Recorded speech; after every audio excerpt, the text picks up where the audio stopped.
ఏదో మన తోటలో పనిచేసేదానికి పెద్ద కోటీశ్వరుల కుటుంబంలో బతకడానికి ఒక అవకాశం ఇచ్చా అనుకుంటున్నారు కదా? హే, అవన్నీ వదిలే.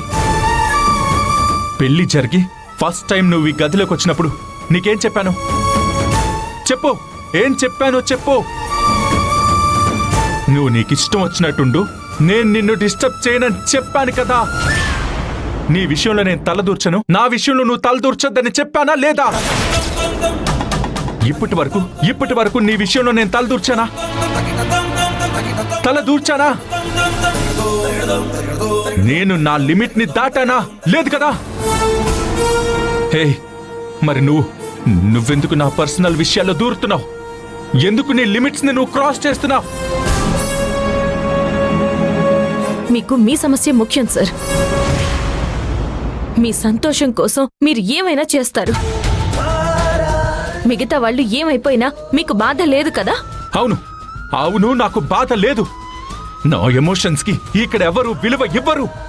నాకు నచ్చింది, నేను ఆశపడ్డది నా దగ్గర నుంచి లాక్కున్నప్పుడు ఇక్కడ అందరూ సైలెంట్ గానే ఉన్నారు కదా. అలాంటప్పుడు మిగతా వాళ్ళ గురించి నేనెందుకు బాధపడాలి? నేనెందుకు బాధపడాలి? అలా మిమ్మల్ని ఎవరు బాధ పెట్టారో వాళ్ళని అడగండి సార్. నేనేం పాపం చేశాను?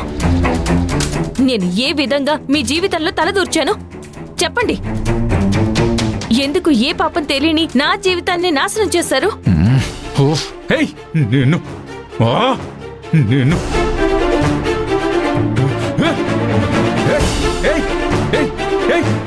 ఇవన్నీ నా మందు బాటిల్స్. అయ్యో, నా మందు బాటిల్స్ పక్కన కొట్టావే. ఇటు చూడు. ఈ ఇంట్లో, ఈ లోకంలో నాకంటూ ఉన్న ఒకే ఒక్క సంతోషం ఈ మందు బాటిల్స్ మాత్రమే. అవి కూడా పగలగొట్టావుగా. ఇప్పటి వరకు మా నాన్న కూడా వీటి మీద చేయి వేయలేదు. నువ్వెవరు? అసలు నీకెక్కడి నుంచి వచ్చింది ధైర్యం?